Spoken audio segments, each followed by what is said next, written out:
श्री गणेशाय नमः। भाद्रपद मास के कृष्ण पक्ष में आने वाली चतुर्थी को संकष्ट चतुर्थी व्रत या भादवा की चौथ व्रत कहा जाता है। आपके सामने भादवा चौथ माता की व्रत कथा सुनाने जा रही हूँ। पुराने समय की बात है। एक ब्राह्मण था जिसके घर एक बेटा और एक बहू थे। बेटा और पिता कुछ कमाते तो थे नहीं, जो बहू के साथ आया वो दहेज का धन था, उसी से अपना काम चलाते थे। जब भी बहू बाहर कचरा डालने जाती थी तब उसके पास वाली पड़ोसन उससे पूछती थी, बहू आज खाने में क्या खा कर आई हो? तब वह बोलती कि मैं तो बासी और ठंडी रोटी खाकर आई हूँ। एक दिन साहूकार के बेटे ने ये बात सुन ली। वह वहाँ से चला गया और अपनी माँ के पास जाकर बोला कि माँ, तू तो अपनी बहू को रोज़ गरम खाना खिलाती है और वह फिर भी बाहर जाकर बोलती है कि मैं तो बासी रोटी खाकर आई हूँ। तब माँ ने कहा कि बेटा, मैं तो चारों थालियों में बराबर गरम खाना परोसती हूँ। यदि तुम्हें यकीन नहीं है तो तुम खुद देख लेना। वह अगले दिन तबीयत खराब होने का बहाना बनाकर कंबल ओढ़कर लेट गया। तब उसको ये देखकर आश्चर्य हुआ कि बहू ने तो गरम गरम खीर और खांड का भोजन किया है, और जब बहू बाहर गई तो उसके पीछे पीछे जाने लगा। तब पड़ोसन के पूछने पर बहू ने वही बात दोहराई कि मैं तो बासी रोटी खाकर आई हूँ। उसका पति उससे पूछने लगा कि तू अभी अभी तो गर्मा गर्म खाना खाकर आई है और पड़ोसन से कह रही है कि मैं बासी ठंडी रोटी खाकर आई हूँ, तो झूठ क्यों बोल रही है? तब उसकी विद्वान पत्नी ने कहा कि यह ना तो तुम्हारे कमाए हुए पैसों की रोटी है और ना ही तुम्हारे पिताजी के कमाए हुए पैसों की रोटी है। यदि हम इसी तरह बैठे बैठे धन को खर्च करते रहे तो ये एक दिन कुएं के पानी की तरह समाप्त हो जाएगा। इसके बाद उसका पति कमाने के लिए विदेश चला गया। पीछे से उसकी पत्नी 12 महीने का चौथ का व्रत करती थी। उसको विदेश में रहते हुए 12 वर्ष व्यतीत हो गए। तब चौथ माता और विनायक जी महाराज ने सोचा कि इसको अब घर बुलाना चाहिए। चौथ माता लड़के के सपने में जाकर बोली कि तू अब घर चल जा, तेरी पत्नी तेरे को बहुत याद करती है। वह बोला कि मैं घर कैसे चला जाऊं, मेरे यहाँ तो इतना बड़ा कारोबार फैला हुआ है। तब चौथ माता ने कहा कि तू सुबह एक दीपक जलाकर चौथ माता का नाम लेकर बैठ जाना। जिनके पैसे बकाया है वह पैसे दे जाएंगे और लेने वाले ले जाएंगे। लड़के ने वैसा ही किया और उसका सारा काम एक ही दिन में निपट गया।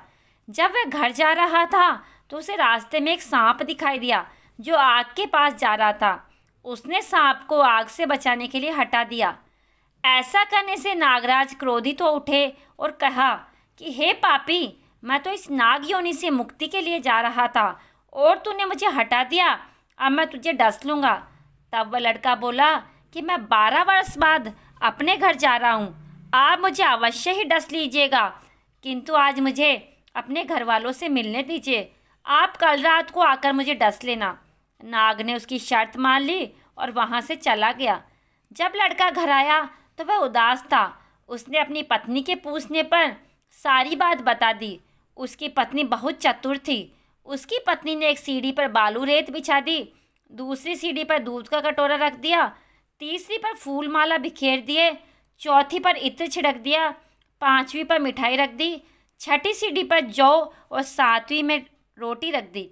रात को जब सांप आया तो सबसे पहले ठंडी ठंडी रेत में लौट कर आया। फिर दूसरी सीढ़ी पर दूध पीकर कहा कि मैं एक ब्राह्मणी के बेटे को डसता तो नहीं, लेकिन वचन दिया था इसलिए डसना पड़ेगा। फूल माला की सीढ़ी से होता हुआ प्रसन्नतापूर्वक इत्र की खुशबू लेता हुआ ऊपर की ओर जाने लगा। सांप को ऊपर आता हुआ देखकर विनायक जी ने चौथ माता से कहा कि इस ब्राह्मणी के बेटे की रक्षा करनी होगी, क्योंकि इसकी पत्नी इसके लिए चौथ का व्रत करती है, उसका फल तो देना ही पड़ेगा। तब विनायक जी ने सीढ़ी पर रखे हुए आँखों से सुई बनाई और चौथ माता ने रोटी की ढाल बनाई और सांप के आगे लगा दी। विनायक जी ने जौ के सैल बनाए थे, उनसे सांप की मौत हो गई।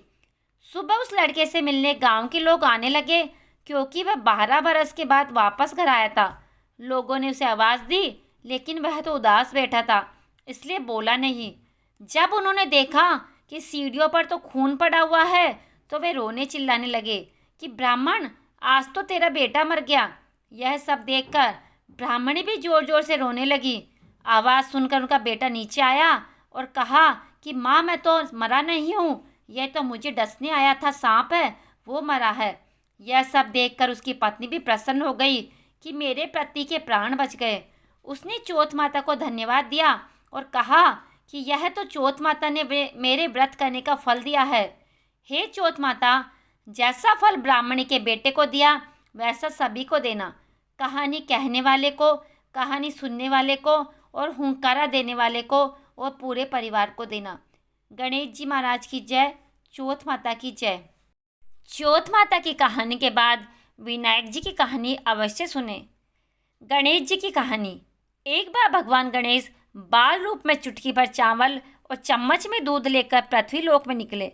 वे सबको अपनी खीर बनाने को कहते जा रहे थे, पर सबने उनकी बात को अनसुना कर दिया। इसी दौरान एक गरीब बुढ़िया ने उनकी खीर बनाना स्वीकार कर एक भगोना चूल्हे पर चढ़ा दिया। इस पर गणेश जी ने उससे कहा, घर का सबसे बड़ा बर्तन चूल्हे पर चढ़ाओ। बुढ़िया ने बाल लीला समझते हुए घर का बड़ा भगोना उस पर चढ़ा दिया। कुछ देर में ही एक चमत्कार हुआ। गणेश जी के दिए चावल और दूध बढ़ गए और पूरा भगोना उससे भर गया। इसी बीच गणेश जी नहाने के बाद खीर खाने की बात कहते हुए वहाँ से चले गए। पीछे से बुढ़िया के पोते पोती आए तो भूख लगने पर बुढ़िया ने उन्हें खीर खिला दी। खीर बनते देख रही पड़ोसन को भी बुढ़िया ने कटोरा भरकर खीर दे दी। बेटे की बहू ने भी चुपके से एक कटोरा खीर खाने के साथ साथ एक कटोरा खीर छिपा दी। इसके बाद बुढ़िया को भी भूख लगी तो बुढ़िया ने भी खाने के लिए खीर हाथ में ले ली और बोली, आजा रे गणेशा, खीर खा ले। तभी गणेश जी वहाँ पहुँच गए और बोले कि मैंने तो खीर पहले ही खा ली थी। जब बुढ़िया ने पूछा कि कब खाई, तो वे बोले कि जब तेरे पोते पोती, पड़ोसन व बहू ने खाई तभी मेरा पेट भर गया। इसके बाद जब बुढ़िया ने बाकी बची खीर के उपयोग के बारे में पूछा तो गणेश जी ने उसे नगर में बांटने को कहा। जब बुढ़िया ने खीर बांटी तो राजा को भी इसका पता लग गया। इस पर उसने बुढ़िया को अपने दरबार में बुला लिया। सारा माजरा जानकर उसने बुढ़िया का खीर का भगोना अपने पास मंगा लिया। पर राजा के महल में जैसे ही वह पहुंचा तो उसमें कीड़े मकोड़े व जहरीले जानवर गिर गए। यह देखकर राजा ने वह बर्तन वापस बुढ़िया को दे दिया, जो कि उसके घर ले जाते ही वापस पहले जैसा हो गया। इसके बाद बुढ़िया ने फिर गणेश जी से बची हुई खीर के उपयोग के बारे में पूछा तो उन्होंने झोपड़ी के कोने में गाड़ देने को कहा। ऐसा कर बुढ़िया माई रात को सो गई और गणेश जी उसकी झोपड़ी को लात मारते हुए अंतर ध्यान हो गए। अगले दिन जब बुढ़िया उठी तो उसे अपनी झोपड़ी महल में बदली हुई मिली और खीर के बर्तन सोने जवाहरातों से भरे मिले। गणेश जी की कृपा जानकर बुढ़िया माई काफ़ी प्रसन्न हो गई। हे गणेश जी महाराज, आपने जैसा फल बुढ़िया माई को दिया, कथा कहने वाले, हुकारा भरने वाले और सुनने वाले सबकी पर अपनी कृपा दृष्टि बनाए रखना। आप सभी को संकष्ट चतुर्थी की हार्दिक शुभकामनाएं।